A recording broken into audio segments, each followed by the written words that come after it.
This week on the Galactosemia Podcast, I talked to Dr. Sandy Van Calcar about dietary guidelines for people with galactosemia. We covered the evolution of those guidelines, bound versus free galactose, the surprising science behind aged cheeses and why some of them are actually now allowed in the diet. We talked about bone health, vitamin D, why taking Tums could be helpful, and I asked her something that I've been wondering for a while, which is why sometimes we find different guidelines between the US and Europe when it comes to diet. So, exciting episode ahead. But first, if you haven't signed up for Glow, you still have time to do that. You probably know by now what Glow is, the annual 5K fundraising event for the Galactosemia Foundation. We have a team out here in LA. We'll be hosting a 5K on April 26th. If you want to be a part of one of those teams or you want to make your own team, go to glowforgalactosemia.org, or if you can't run, at least consider donating to a team because all proceeds do go to the Galactosemia Foundation. And this week's episode is actually a perfect example of why every donation is very important. You'll hear Dr. Van Calcar tell the story about how she was able to take different cheeses to a lab in Wisconsin and test the galactose levels in those cheeses. And it was through that testing that her team figured out the exact galactose levels for aged cheeses and determined that they were safe for a person with galactosemia to eat. All of that testing and the entire project was funded through a grant from the Galactosemia Foundation. And Glow is one of the main ways that the foundation raises money to fund grants like that.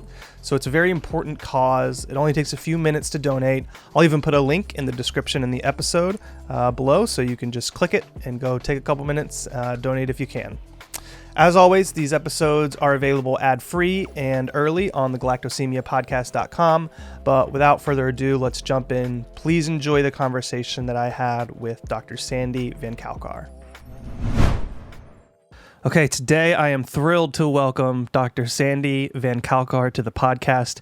Dr. Van Calcar is a registered dietitian, a researcher who has dedicated much of her career to studying galactosemia.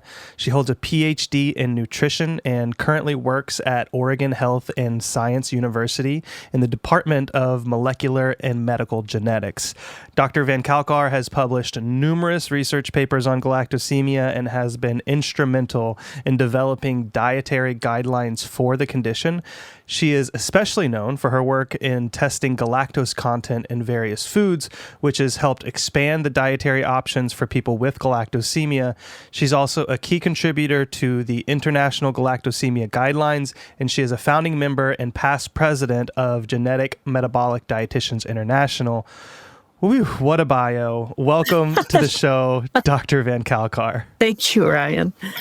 Thanks for coming on. We really, really appreciate it. I want to start out, we ask the same question at the top of every episode. Because galactosemia is such a confusing, rare disease that often gets mixed up with things like lactose intolerance or allergies, or people just don't know what it is.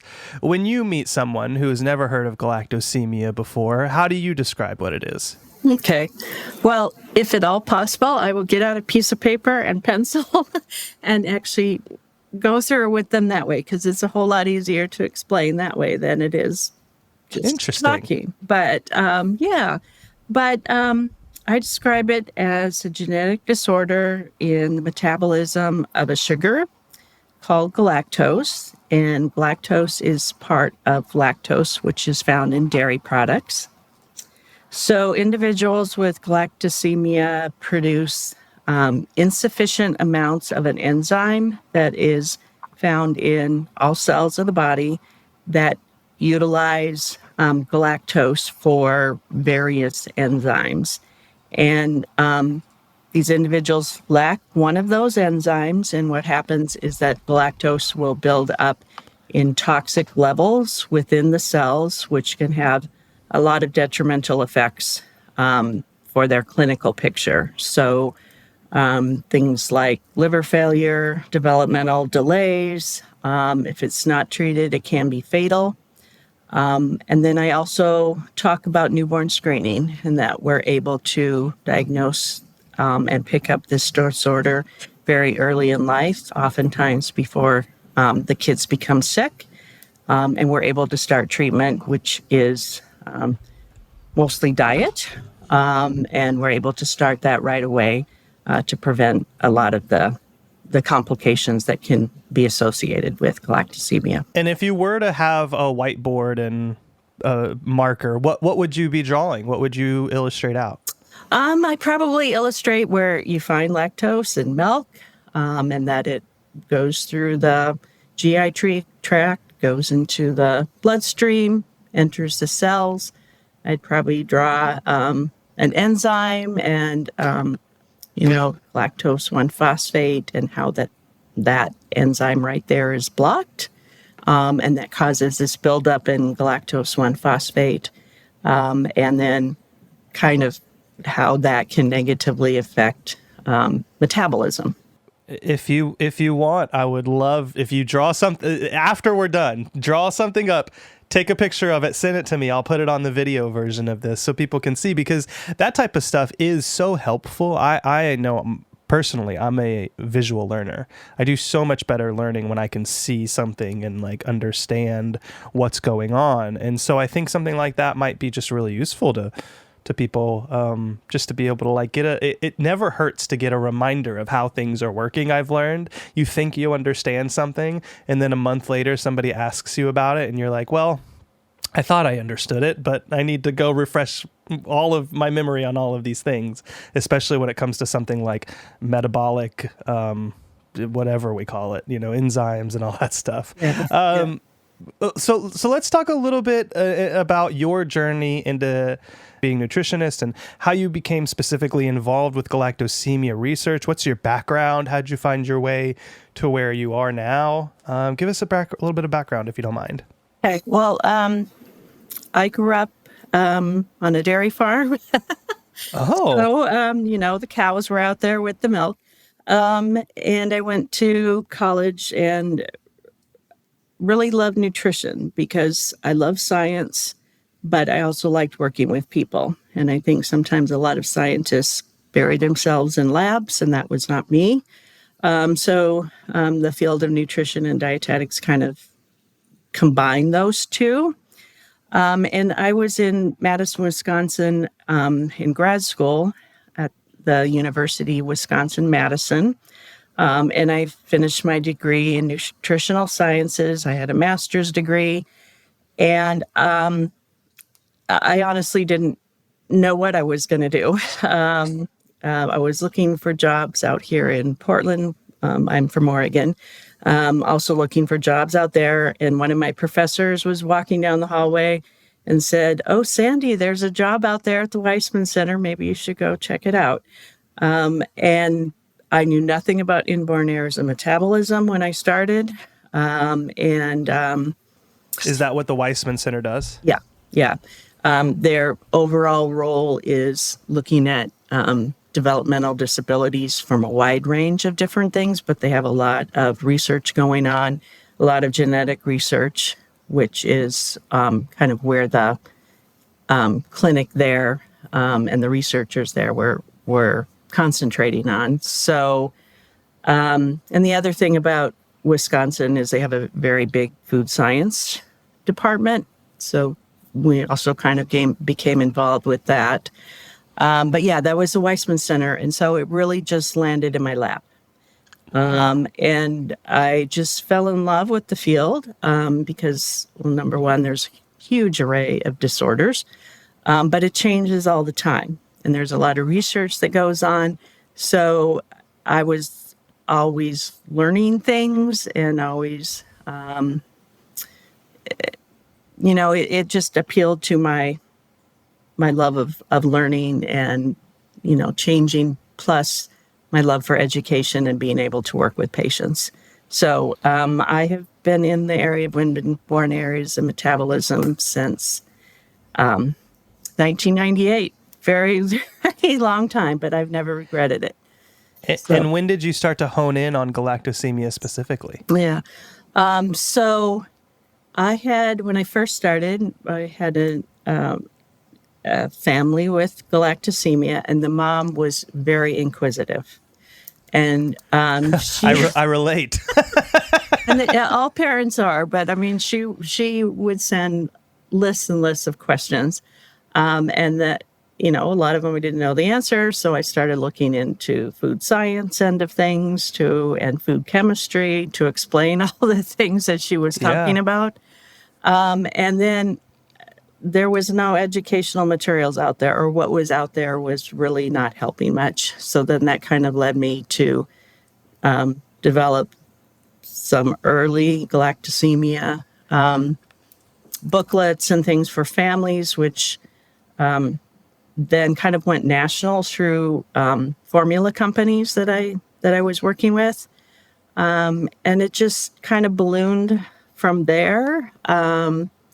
And I also think at that time, like the early 1990s, there was a lot of research coming out with the amount of galactose in foods beyond just dairy products. That was also the time that the studies with the endogenous production of galactose were coming out. So there was a lot of research going on at that time that I just kind of glommed onto.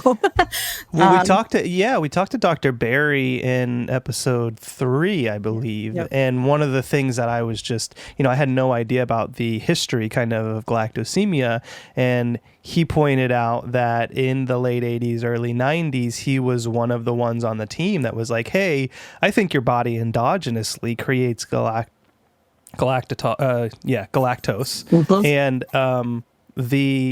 we need to start looking into this and testing it and all of that kind of stuff. And so that kind of lines up with what you're saying of like in the 90s and early 2000s, that research starting to come out.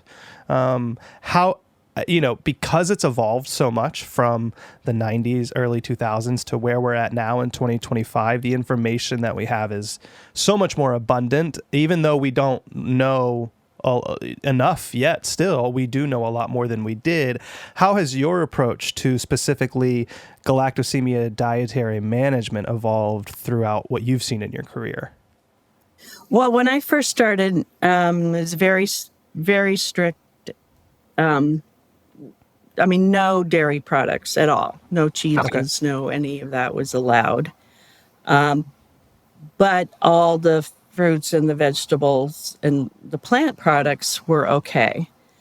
But then the papers started coming out with the measurements of galactose in, fruits, vegetables, legumes, and at that time, then and I say we because this was dietitians, MDs. This was not just me sitting at my desk thinking about this. But we started saying, well, we should eliminate these products because, there is galactose in them. So at that point, then this was the early 90s, we started, the watermelon, the tomatoes, the legumes, we started taking all of that out because we thought it would really improve the long-term outcome. But then the papers started coming out with the endogenous production. And if you look at the numbers between what the body is turning over in galactose compared to what you take in from the diet from these minor sources, so the fruits and the vegetables, etc., and you look at the difference between those numbers, they're huge. So then we started saying, well, if you're taking in 50 milligrams, 100 milligrams of galactose, and your body's constantly turning over 1,000 milligrams, why are we being so strict? Why are we eliminating these more minor sources of galactose? Also, at that time, studies were coming out that were showing that there really isn't much of a correlation between long-term complications and galactose 1-phosphate levels and galactose intake of patients with galactosemia. So that also, got us to start thinking, being this strict, is that really helping these families?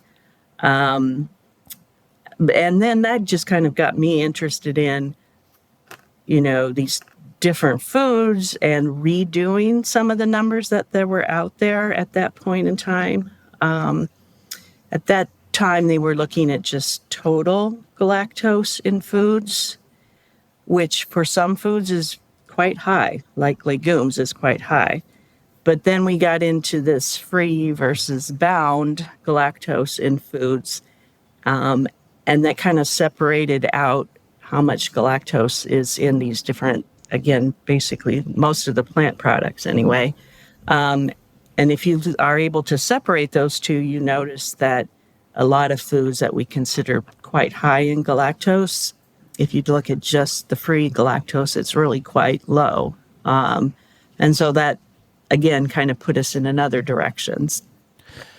And I want to spend a lot of time kind of sitting in this area that you're talking about now, because I think it's super important to understand these foundational elements that you're talking about. And I think what you're saying is there's just been an introduction of new information consistently over the years that, as it does with science, kind of changes how you think about things and gives you different theories and different hypotheses and stuff like that. I have up actually a presentation deck that you sent me. So if you're on the YouTube version, you'll be able to see this.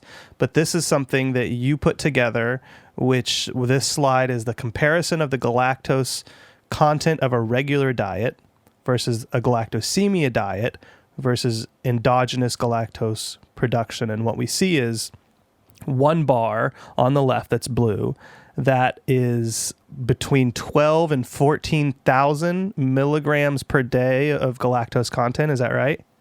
And that's somebody that's drinking milk, eating dairy products, just a regular. That's just a regular diet. I have this Vietnamese iced coffee right now, and it's got some condensed milk in it. Don't worry, my son is not anywhere around. He is in New York right now, but that's probably, a normal diet is between 12 and 14,000 milligrams per day of galactose content. And then we've got another bar, it's a red bar next to it, which is endogenous production. And so this is what your body is making every day just on its own without any help from any intake of food or anything. And that bar seems to be around, what would you say, 1,500 milligrams per day? 1,000. Again, it's really dependent on age and a lot of other things, but it's about 1,000, 1,500 milligrams, yes. Got it. And then on the far right here, we see the galactosemia diet, and you can barely see a sliver of the bar. And the notation says approximate galactose content of a typical galactose-restricted diet, including 3 servings of fruits and vegetables with a galactose content of over 20 milligrams of galactose per 100 grams of food. Can you break down for me what that represents? Yeah. So these would be... I think we took a diet from somebody with galactosemia. We included them eating some tomatoes. I think we probably threw in some watermelon in there. Okay. But very much a typical diet that someone with galactosemia, and at that point that did not include them eating cheeses. So it turns out when you add these things up, it's about 50 to 100 milligrams of galactose per day from a typical galactose restricted diet. And what you kind of posit, your expert opinion, is that if you're endogenously producing somewhere between 1,000 to 2,000 milligrams every day of galactose content, then eating something that has a level that's significantly lower than that should be okay. And I asked you the other day, we were on the phone, I asked you what that level is, what that threshold is, and you said for your comfortability, it's probably around 50 milligrams or so. Is that right? Right. So you asked me what galactose content of a food I feel kind of comfortable with, and 50 milligrams feels very comfortable to me. And most of the cheeses, or the cheeses that we're allowing, the caseinates, etc., really almost all of them have less than 50 milligrams per 100 grams of food. So it's kind of like what we know people are eating anyway. And so it's kind of like right there in the middle. Right. Yeah. And that's the reason that that feels comfortable to you. And we should say that, like, you should make your own, everyone should make their own calls based on their own comfortability, based on the information that is presented to them. And that's partly why we're having this confirmation, is to present this information so that you can make those calls on your own. But your opinion on why you're comfortable with it is because that number is so much significantly lower than what your endogenous production is anyway. And like you said, tomatoes and things like that, they're all going to be under that 50 milligram level anyway. So if you can find a cheese, for example, an aged sharp cheddar cheese that's been aged for 18 months from Trader Joe's, which I found the other day, that should have a galactose level that is much lower than, 50. That's lower than 50 milligrams, much lower than a normal cheese. Yeah. And when we measured some of these cheeses, that's the numbers we were getting. There's 100 grams of food, which is about 3 ounces of cheese, and that's relatively good amount of cheese. We were coming up, sometimes it was less than 5 milligrams was our cutoff. So, was the low end that we could measure. And these were running, 15, 20, sometimes less than 5. Again, not, all cheeses had exactly the same number, but when you take the whole combination of them from different parts of the U.S., we also put in numbers that we had from Europe. And you put those all together, you're coming up with significantly less than 50 milligrams per 100 grams. And why is it that a cheese that's not aged is going to have such a high galactose level, and a cheese that is aged is going to be severely less? What happens? Yeah. So cheeses that, let's just take like mozzarella for an example. That has very little aging. So they're starting with milk. They're treating it with enzymes, taking most cheeses, they take the casein part. So the curds and whey, you're taking the curds and you're treating that with enzymes. You're treating that with different cultures, bacteria, mold cultures. That's where these cheeses become different types of cheeses. And those that aren't... I'm going to have to look up a video of how cheeses are made, I think, to understand a little bit better, because that probably helps, I would imagine. So cheeses that aren't aged, cheese curds, for example, they're probably sitting around for 2 or 3 days. And it doesn't give them the time for that culture, those bacteria, those enzymes that are part of the cheese production, to actually break down the residual lactose. So, so that lactose is there, but the way they're making the cheese and the fact that we're eating it, for a cheese curd probably within a week, the lactose is there's still going to be quite a bit of lactose, and it just has not had the time for all of those processes to occur. And so that's why those kind of cheeses will have a lot more galactose than the aged cheeses, where, again, we're using these cultures. Some of them are, aged for a year. In fact, the definition of sharp cheddar is aging longer than 9 months. So that aging process where, again, the enzymes, the cultures are working to give it that flavor. Those whole processes are gradually decreasing the lactose, gradually decreasing the galactose as well. So got it. Yeah. So it's in the process of it's in that process of making that cheese, when they're combining, like you said, the enzymes and the bacteria that goes into making the cheese. That if it's given almost packaged up immediately, sent out, put on your pasta, and you're eating it, that's going to have a lot of galactose in it. But if that process is allowed to just sit before it gets all processed and everything, then it'll break down the galactose into much, much smaller levels.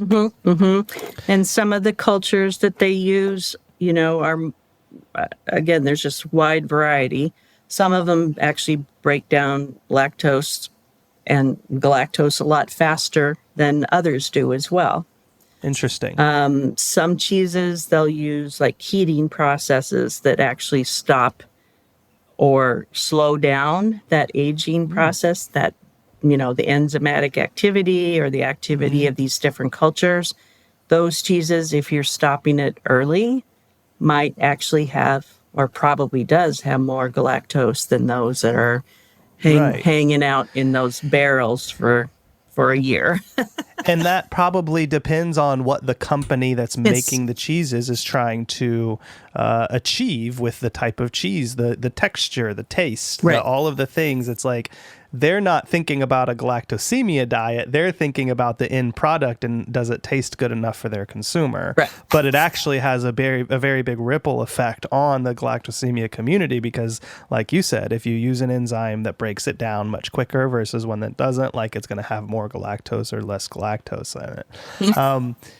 You mentioned a little bit ago about like when you guys tested the cheeses, and that's something I'm super interested because full transparency to anybody listening, one of the things that I would really like to do with this podcast is test my own cheeses and document, put out episodes of documenting how we test these cheeses, what we're doing, and what the galactose levels, like what goes into all that. Because as I mentioned to you, the hearing you can give your kid a cheese that's aged when they have galactosemia is much easier said than it is done. I know that the first time I give Elliot a piece of cheese that's aged, I'm going to be pretty nervous. But I think if I understand some of the science of testing it, that makes it a little bit easier. But you've done that. You've gone through that process in Wisconsin. You took cheeses to a lab. You tested them. Can you tell me what that was? What was that? What happened? Tell me that story. So I set up a task force. Okay. And so I had... What year was this? It was probably 2012, 2013, somewhere in there. And it included several dietitians, but also included Dr. Barry. We had a food scientist from British Columbia. We had a parent who was part of the task force. And so as part of that, our goal was, to analyze these different foods, cheeses, legumes, some of the soy products, some of the things that we really didn't know enough about to be able, but we had a good hunch that we could allow these, or at least some of these, for the galactosemia diet, but we needed proof. So, I had people ship me cheeses, and I bought caseinate. I was renting. Madison is a great place to find cheese. So, yeah, it sure is. It's a great place to find dairy of any kind, really. So, and I had a grad student who, some of the foods needed to be prepared and dried. So like the legumes took a lot more upfront processing than like the cheeses did. But between the food science department in British Columbia and then also a lab in Madison, we were able to take these foods ready for them to process. And the process is called, let me look at my notes because I want to make sure it's right. HPLC, which stands for high performance liquid chromatography. And basically what that does is it separates different compounds. And one of the compounds it can separate is galactose. Okay.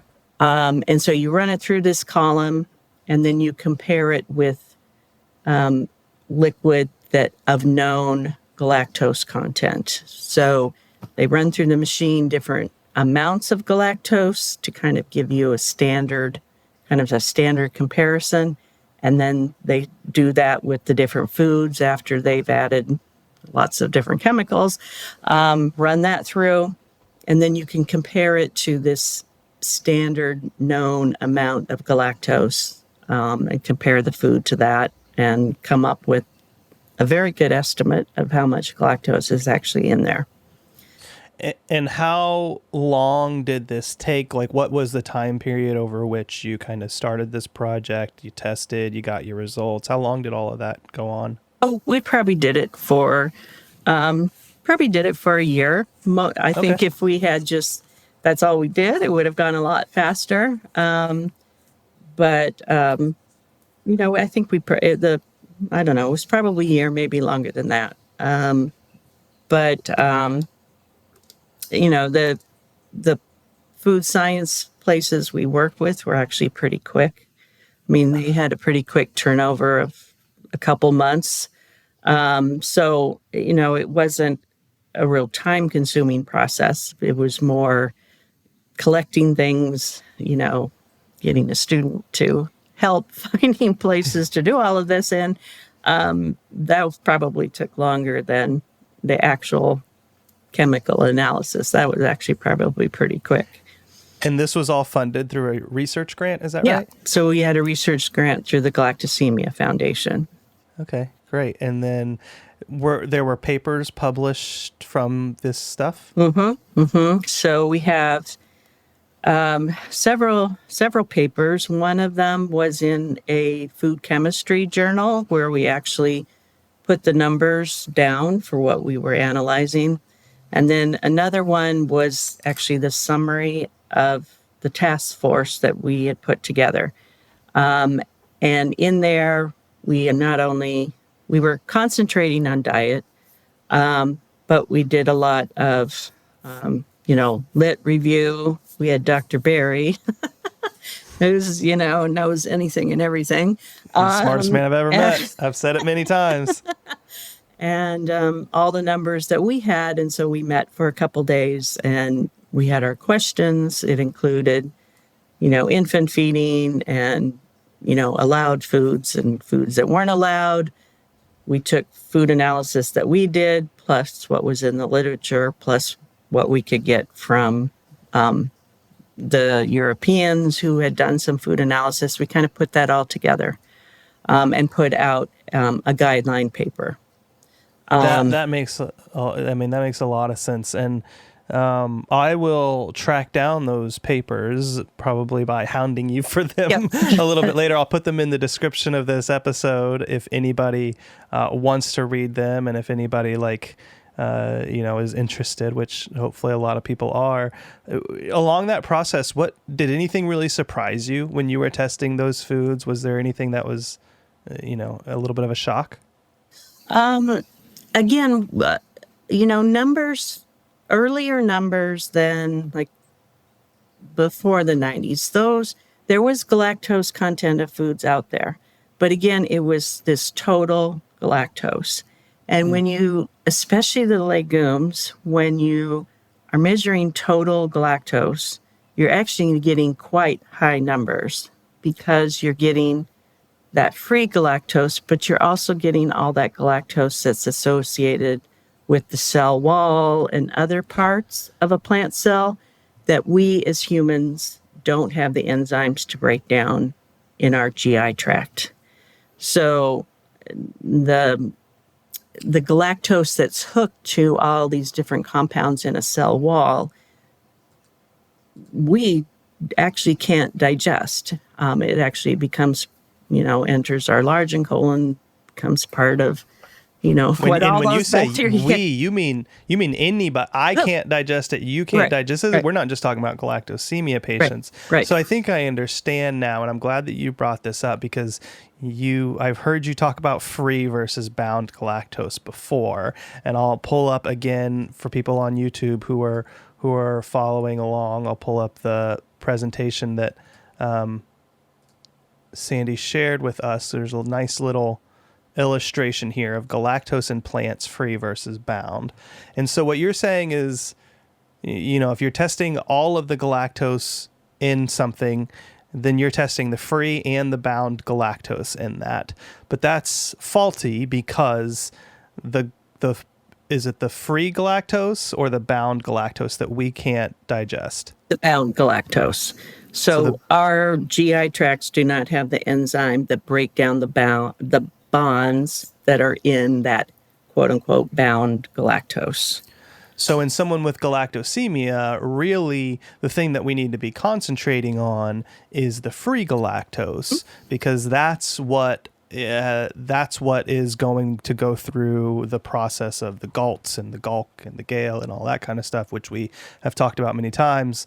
And so your study focused really on just testing the free galactose. Is that right? It depended on the foods. So like the legumes, we did the free galactose, and then we did a whole bunch of different types of bound galactose. And so when you look at the free galactose in the legumes, so that would be like kidney beans, garbanzo beans, those kind of things. Mm-hmm. The free galactose portion is actually quite small. I looked at the numbers again before we started this talk, and we're talking less than 50.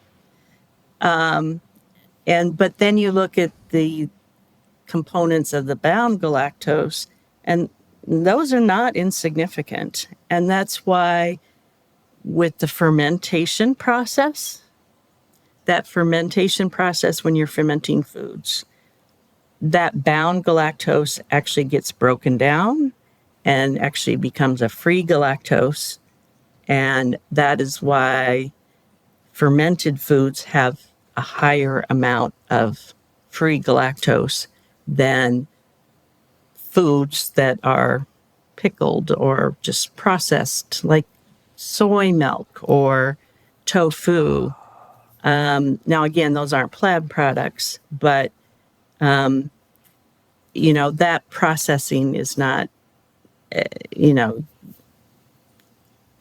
starting with soy beans, which actually are not insignificant in galactose. But when you take that soy milk from, the processing of the soy, that actually has very little galactose in it. Again, it's those fermented products where you end up with the higher numbers. That is interesting. So I guess soy is a very good example, because a soybean, that's what we're talking about, like with legumes, is like a soybean might have a very low free galactose level and a very high bound galactose level. But then you take it through that fermentation process and you make soy sauce, and all of a sudden you've taken the bound galactose and you make it into free galactose, and now you've got something you have to actually worry about if you have galactosemia. Or you at least have to consider. So, compared to some of the legumes, soy has pretty relatively significant amounts of total galactose, but it's the products that are fermented where you're seeing the higher numbers than you are like the tofu, the soy milk, lots of other things that textured vegetable protein.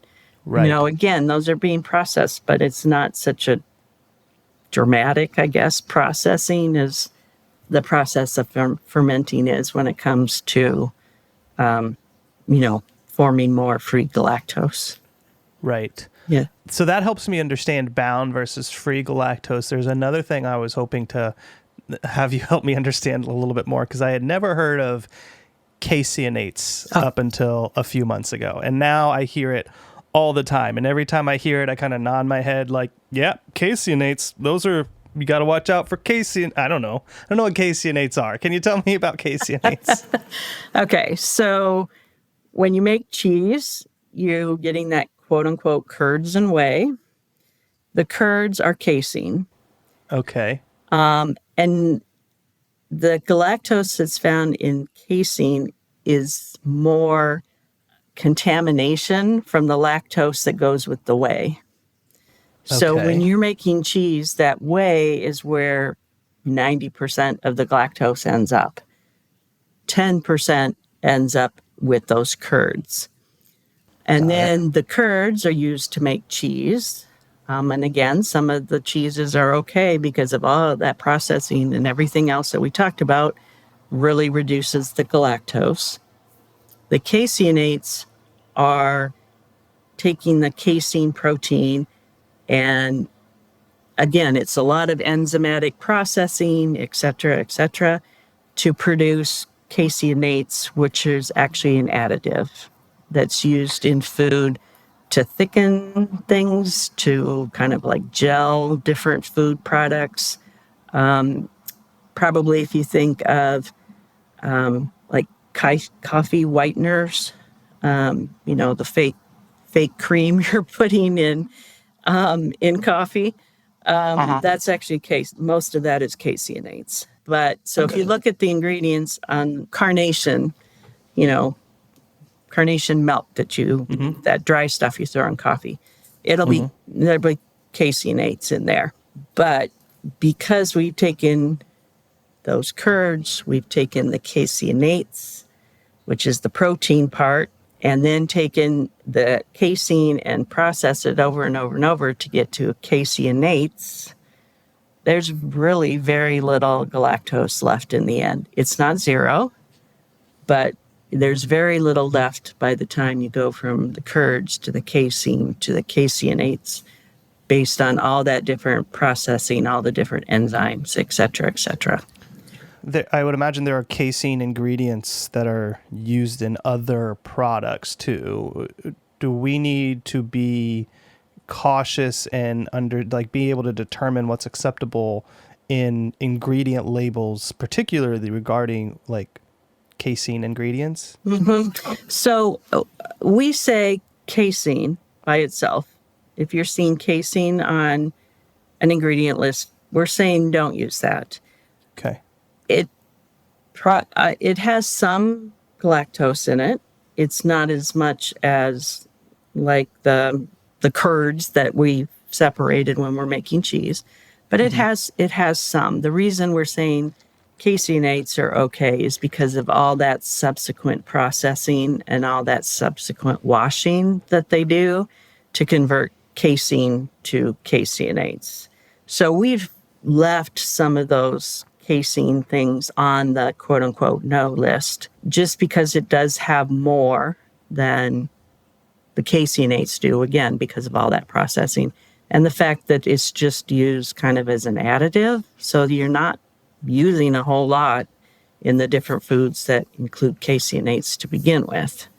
Right. Yeah. That makes sense. And this no list or this safe list and approved list, where is like the most up-to-date, best place for a parent to go to find what's okay and not okay? I personally use the list that came from the international guidelines. Okay. And that, granted, that's from 2017. And I think, again, we're going to be working on redoing those guidelines. So there will be a new list that comes out. But I also feel, based on what we know about galactose content of foods, that is very accurate. I think some things we're probably being a little bit maybe too cautious about. But I think that's a good list. That list is duplicated in some of the things that are available on the Galactosemia Foundation website, which includes booklets that we made through that Galactosemia task force. We made several booklets that has that almost identical list in it. There's also that same list is out in another Galactosemia handout or booklet.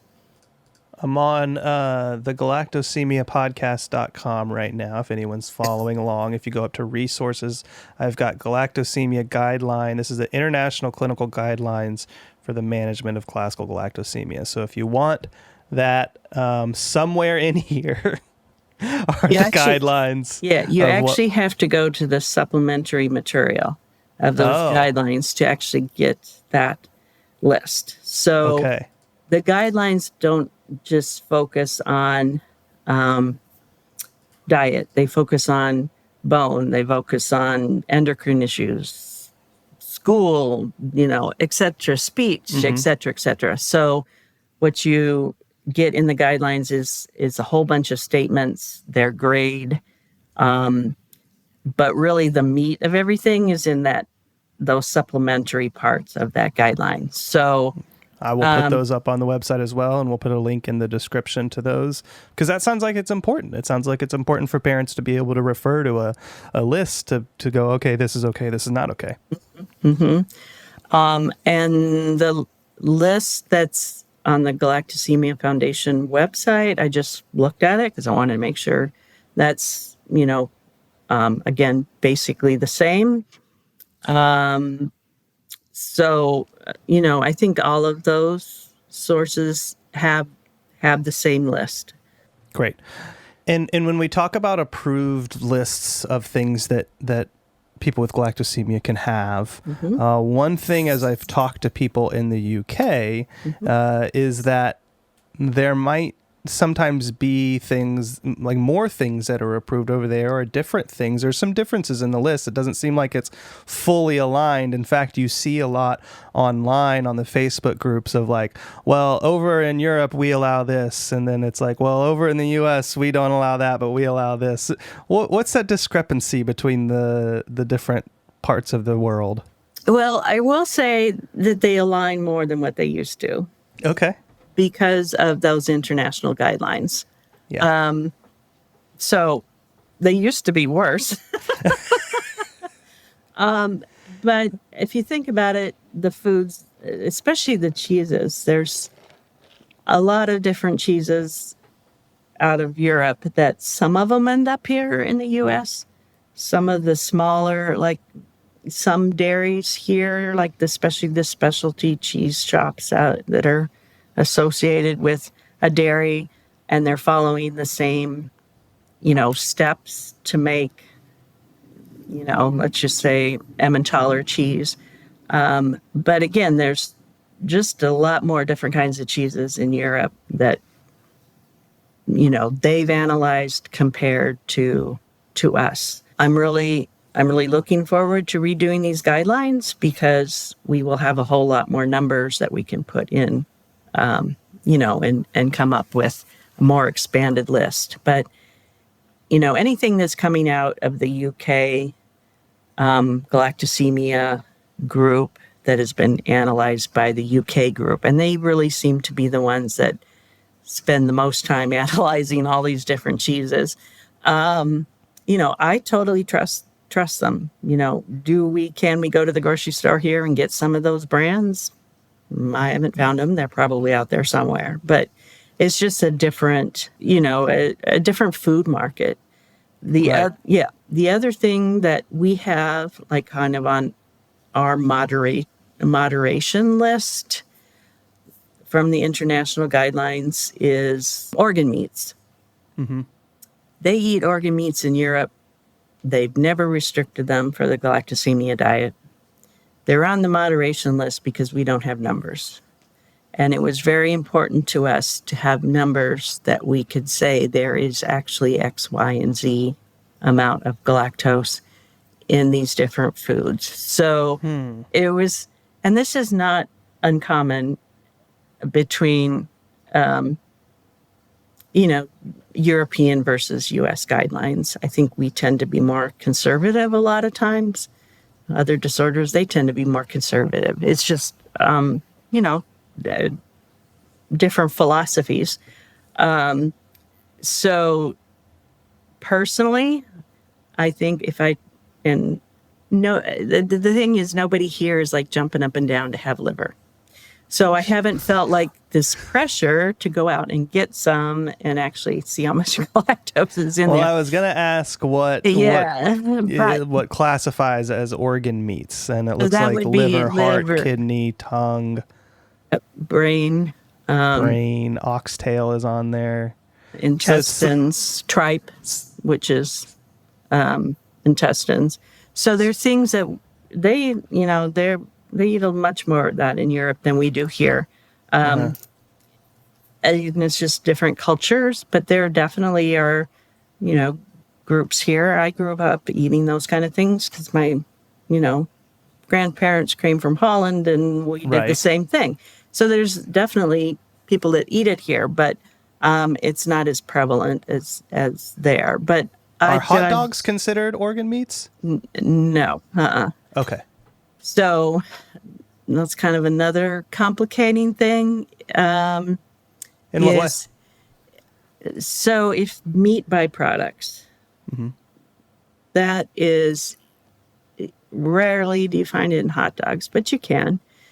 The definition of meat byproducts is it can include organ meats. It's mostly like fat and leftovers that they kind of put it all together. And you can find it in hot dogs. There's not a guarantee that there's not some organ meats in there. And that's why that is also on the moderation list. But hot dogs rarely do. It's more, again, the traditional, like, sausages and those kind of things that might use them. But hot dogs rarely do. It's interesting to me what kind of makes it onto the moderation list and understanding the way in which something is on the list, right? For example, we talked about soy sauce being on the list. And so that we should have only in moderation. You should really not go too overboard with that because we talked about this process of fermentation, et cetera, et cetera, et cetera. Organ meats and hot dogs are on the moderation list because we just don't know how much galactose levels, right?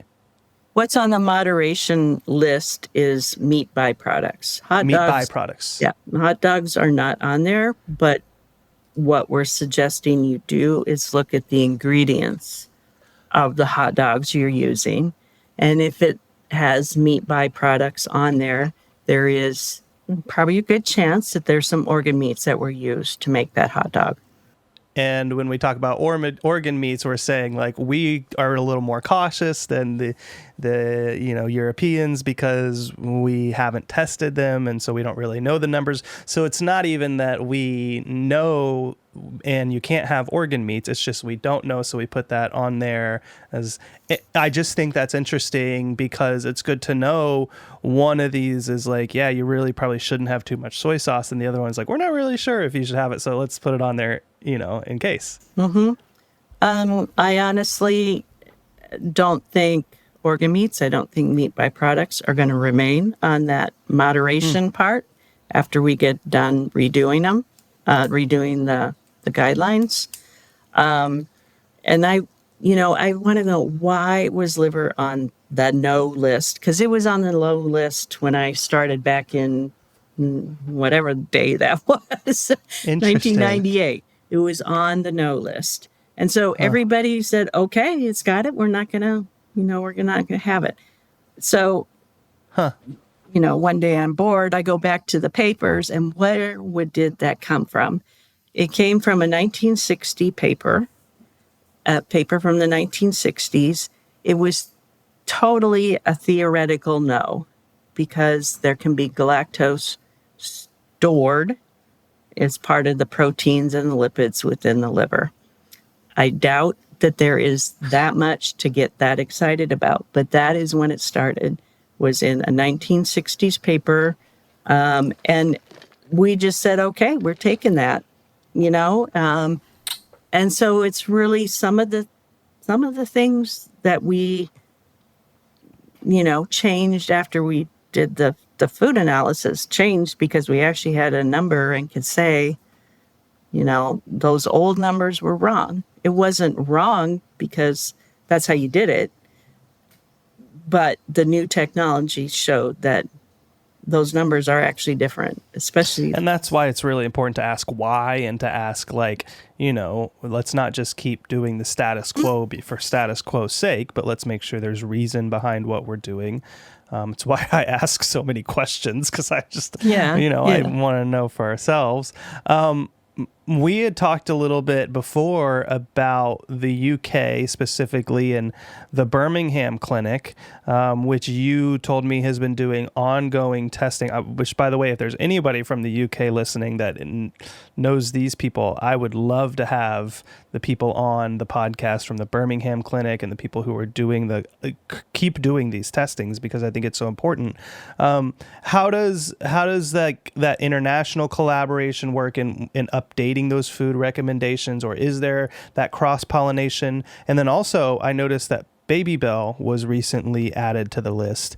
Do you know what went into that approval? Have you talked to the Birmingham clinic, or, what's that copacetic relationship like? Well, we see each other at meetings. So Anita McDonald, especially, Pat Portnoy is another person who I think actually does the analysis in UK, or Pat Portnoy. I think that's how she says her last name. But anyway, we don't see each other that often, but we tend to see each other in meetings. When we redo the international guidelines, they will be on this group as well. So that's, I would say, where we tend to share the most. But every once in a while, they put out a newsletter that says, we analyzed X, Y, and Z. And one of their more recent ones did have the Baby Bell. And I trust their numbers. I have no reason not to. So, and I know Baby Bell's here in the U.S. It's, kids tend to like it. It's not so pungent as some of these other cheeses. And so it's like, okay, they tested it. They have a number. Cool. I'm going to put it on the list. So, talks that I've given for the past couple years, probably, everybody's excited because we can now have Baby Bell in the red package because we have a number.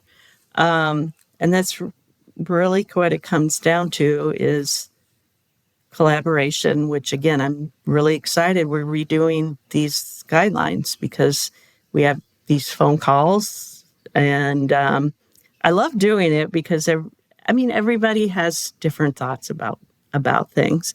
We have like eggs on it's okay list. It's like, I guess in Europe at one point they said eggs were a no. It's kind of the same kind of idea as the liver and the other organ meats. And so we have eggs on it's okay list. We've never had the eggs on a list here in the U.S. that you couldn't use it. So there's just big differences in how people have interpreted science, big differences in who's doing it, who's doing this food analysis, and the efforts for us to put all this together and come up with recommendations. But yes. It seems to me that there's a lot of benefits then to coming together and aligning over, like you said, what ways we're testing things and what our thresholds are and what's okay and what's not. There's only tremendous amounts of benefits to everybody being on the same page, because if for some reason they think eggs are not okay and they have good reason for that, well, I want to know that because I fed eggs to Elliot the other day. So no. And again, that was old stuff that they had on their list, and they wanted it on the okay list because it was in European countries. There was still this controversy. So we put it on the okay list. So it's really food habits and that kind of thing that are just different. It's that Atlantic Ocean in between. Yeah. But these days, since we have Zoom, it feels a little bit less. And I'm super glad that you guys are doing the revisions for the international guidelines too. I think you mentioned that Dr. Estela Rubio Gonzalvo, who is she was a guest on this podcast as well. She founded the GalNet, and her team is going to be leading a lot of that in Amsterdam. So I'm really excited to see how that comes out. Yeah. Mm-hmm. Yeah. One thing that came through pretty clearly in your webinar that you did for the Galactosemia Foundation not that long ago was the dietary recommendations might differ by age. I'm curious, how do you tailor dietary recommendations for different age groups? So like infants, children, adolescents, adults. I mean, the lists that we use are pretty much the same for all age groups. But we do know that, adults, and this is true for a lot of the inborn errors, they tend to not have, because they're not growing. They might be going out, but they're not going up. The metabolism of adults is quote unquote more stable. You don't have that growth and all these hormone changes that are going on through infants through adulthood. And there was also a large collaborative study out of Boston. Dr. Berry was part of that, where it was an adult study of adults with galactosemia. And that study had a lot of revelations, like, most of the complications that individuals with galactosemia were seeing, that they developed, were happening like childhood, adolescence, and they were much more stable. There was less progression of those complications in adults. We also know that, based out of that study, that adults tend to not be as strict with diet, and so when you put all of that together, but mostly it's a metabolism factor that, things are just not changing and developing and growing and everything in an adult like they do during childhood. So in many inborn errors, we tend to be more cautious with definitely infants, definitely, during those growing years. And things just become more stable as adults. We're not taking them off diet. Right. We're just, not being quite as cautious.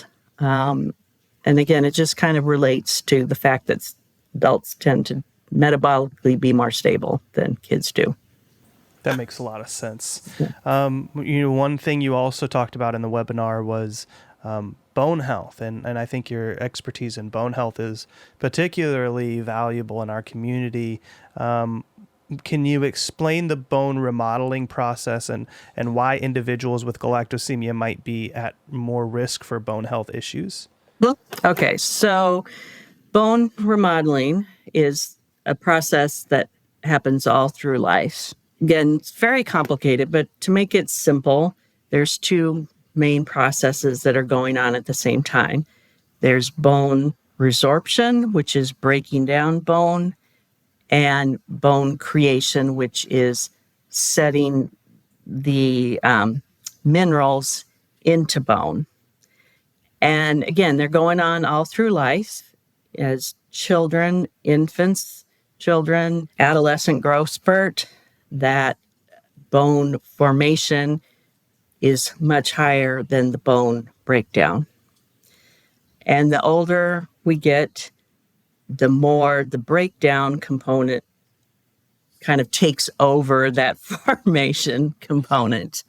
But they're still happening at the same time. It's just the degree that those two processes are going through change with age. And so most of the bone growth part, especially, through puberty, that bone growth is taking a lot of that bone formation processing. But it continues through adulthood. They have, it's called peak bone mass, and that's the mass that you have, how much bone mineralization you have at your peak, quote unquote, peak age, which is about around mid-30s. After that, it's a very gradual process, but you will gradually start to lose more bone than what you're making. For women, especially that menopause, where the hormones change, that's a period of rapid bone loss for women. So it's kind of this continuum where it's really fast during childhood, very fast during adolescence.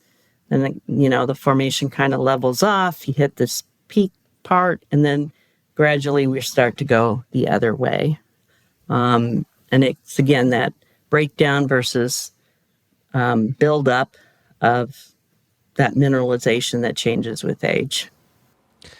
And so then are people at risk, people with galactosemia at risk for the bone health issues because during, those formative years before your peak bone mass, they're not getting like calcium from dairy products? Like, is it as simple as that? I mean, that's a big part of it is the diet. The just eliminating those dairy products puts you at higher risk for lower calcium intake. The vitamin D component,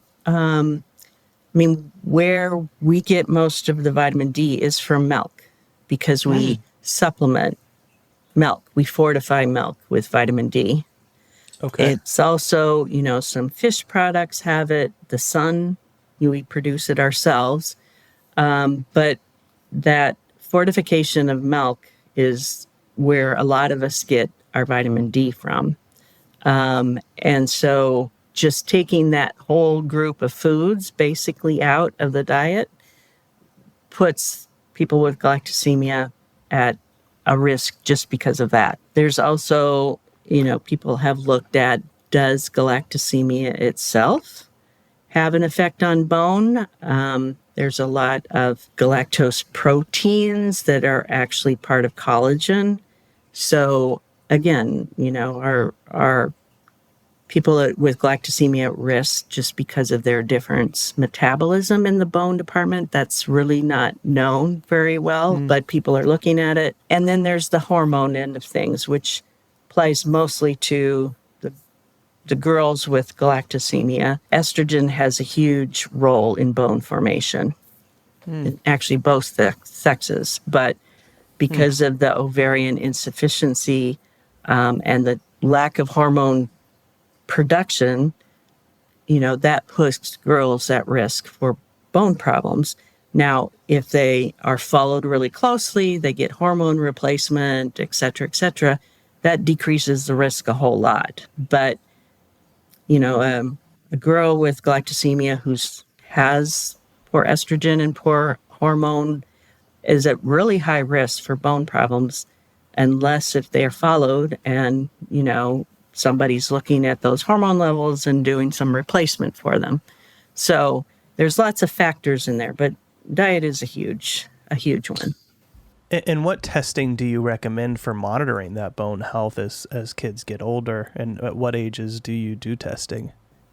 Well, we measure vitamin D in blood yearly, and that's part of the guidelines is to do it yearly. We might do it more often. I think we do it more often in Portland. Just, again, it's that kind of sun factor. Yeah. Maybe a little less out here in Los Angeles. Yeah. So we're not, it's cloudy in winter, blah, blah, blah. And so, we really watch vitamin D levels closely. And we do it in other populations too, just because of where we live. And we're just kind of at a place in the latitude of the earth where, vitamin D production is just not as good because people aren't outside as much, but also just because of, that different latitude really changes how much vitamin D you produce in your skin. If you live in Alaska, you're probably at huge risk for lower vitamin C than we are in Portland. So it's that factor. And we do see low vitamin D levels if people are not taking sufficient amounts. In fact, we see low levels even if they are taking what would be considered sufficient amounts in some of our patients. Not all of them, but some of them. And so we really pay attention to that. And I think, again, this population is at risk just because of their diet. But again, there might be some we don't know. There might be some complication going on with vitamin D metabolism and the galactosemia metabolism. We don't know, but it's possible. But that's a huge one. The calcium, there really isn't a good blood marker. Blood levels of calcium are very tightly controlled, so you're not going to see low blood calcium levels unless if things are pretty bad off. So you just need to work with your dietitian, making sure you're getting enough calcium supplements if you need it. But really the best way to tell if your calcium status is actually to do DEXA scans, which are those bone scans that look at how much mineralization is happening in your bones. So there are recommendations for how often you do DEXA scans in this group. And again, it's the group that's at higher risk. So we recommend it and we pay attention to it just because of that higher risk. How often do you recommend getting a DEXA scan? So again, this is out of the guidelines from 2017. Whether they change when we redo them, I don't know at this point. But they recommend doing a DEXA scan before puberty. So around 10, 11, somewhere in there. If the bone density is okay at that point, they don't suggest redoing it until after puberty. Because again, that period is going to be a lot of growth, a lot of mineralization happening. So if you're going into puberty with good bone mineralization, repeating it during that phase is not a benefit. If you have low bone density before you go into puberty, then we would send you to an endocrine clinic and we would definitely maximize calcium and phosphorus in diet. But they have other things that they could do if the bone density is not looking optimal before you head into puberty.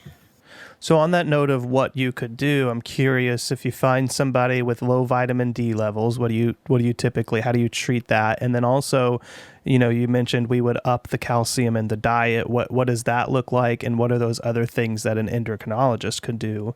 What do all of these treatments for people with low calcium and low vitamin D look like? So vitamin D, again, there's few diet sources. And so really, we rely on supplements. I would say all of our kids with galactosemia are on vitamin D, and we put calcium and vitamin D together with the supplements. But in any event, if we're finding low vitamin D levels in the blood, it depends on how low it is. If it's just moderately low, then we would probably, start an oral supplement at a certain level. We tend to use like 2,000 IUs as a supplement as a way to get the vitamin D levels up. But we've also seen very low vitamin D levels in some of our patients. And if that's the case, then there is recommendations for high dose vitamin D, which actually is a prescription. You can't just go out and do this. It's a prescription high dose vitamin D. You do it for like 6 to 8 weeks. And the purpose of that is to get the vitamin D level up. So you check it again. If it's normalized, then you put them on baseline supplementation to keep it there. But people with very single digits vitamin D really need that high dose prescription vitamin D to get that level to move back up. Oftentimes it doesn't. Go ahead. How early in a child's age, in a kid's age, do you start looking at those levels? Like newborn, 1-year-old, 2-year-old? When do you start testing at that?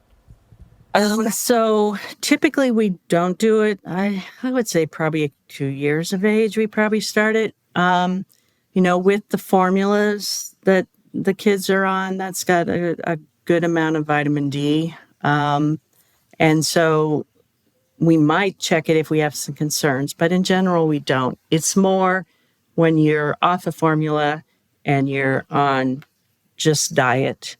We might have you taking vitamin D at what would be considered the DRI, the recommended vitamin D level.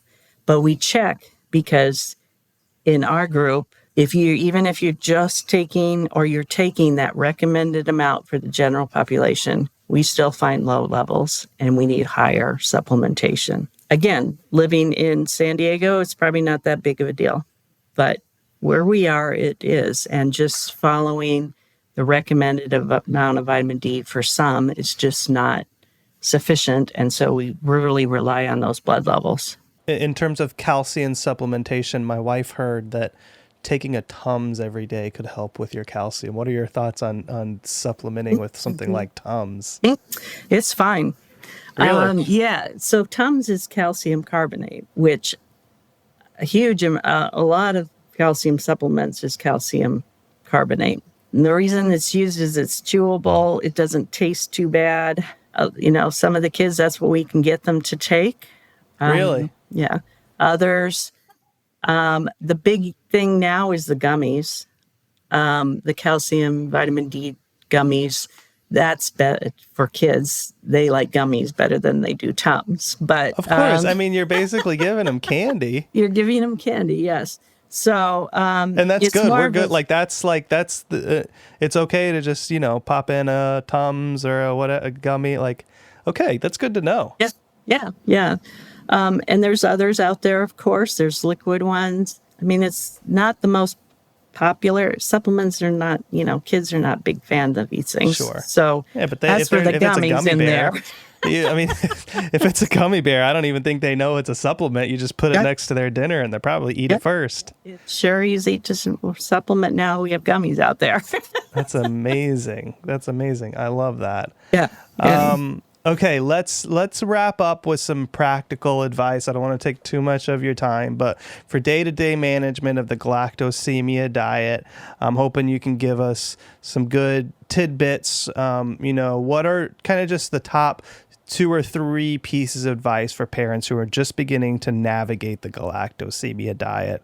It's relatively easy when all you're doing is the formula, but learning what to look for in labels, learning, how to interpret labels, what's this may contain milk, dairy, what that means, the parv, the Jewish food labeling, learning all of that stuff, and just starting to practice, finding certain brands, knowing though that food industry can change any old time it feels like it. So even though you find a brand of something that's okay, to check periodically. The other thing is that it's going to happen. They're going to get into something. That's just the nature of being a kid. And to not panic. It's easy for me to say not to worry and it's okay, but it's going to happen and they're going to be fine. You just say, oops, okay, let's move on. Talk with the daycare, talk with the friends, whatever you need to do. Yeah. For families with children that are entering school in social situations like that, what strategies have you seen work well? I think communication is the biggest. The schools are very accommodating. Some schools will say when they're having a birthday party, we've got to follow these recommendations for everybody, and they'll just make dairy-free cupcakes or whatever it is. Daycares can be a little bit more difficult, but again, communication, restaurants can be kind of dicey. But you also have to realize if something happens in a restaurant, that's a one-time deal, unless if you're going to go there every single night. Yeah. Then you might want to look a little bit more further. Yeah. But, again, I think they're going to get into something and it's, they're going to be okay. Don't panic. And the other thing I would say is talk to other families, join the Galactosemia Foundation, listen to podcasts, talk to your clinic, talk to your dietitian, and some parents really want to hide the fact that their child has something, but I will tell you every single child has something. So, it's not It's not something to be embarrassed about or anything like that. It's just, it's a kind of a part of life, and not talking to your child about it, that doesn't help either. Just talk with them. It's, even when they're a year old, okay, well, you can't have that because it's got X, Y, and Z in it. They won't know what the heck you're saying, but it's setting that kind of that precedence that it's okay that you have galactosemia. It is. So I love that. Well, thank you for taking the time and joining us. And speaking of resources, if you're okay with it, I'll put your presentation that you sent me in the show description so people can download it, take a look at it. But I really appreciate you sitting down with us today. And you're always welcome on this show. In fact, I might hound you to have you back on the show, especially once those international guidelines start getting revamped. We're really excited for that. But thanks for taking the time today, Sandy. It was a pleasure talking to you. Yeah, I had a good time. So yeah. Awesome. All right. Yeah. Thanks. We'll talk to you later. All right. Bye-bye. Bye.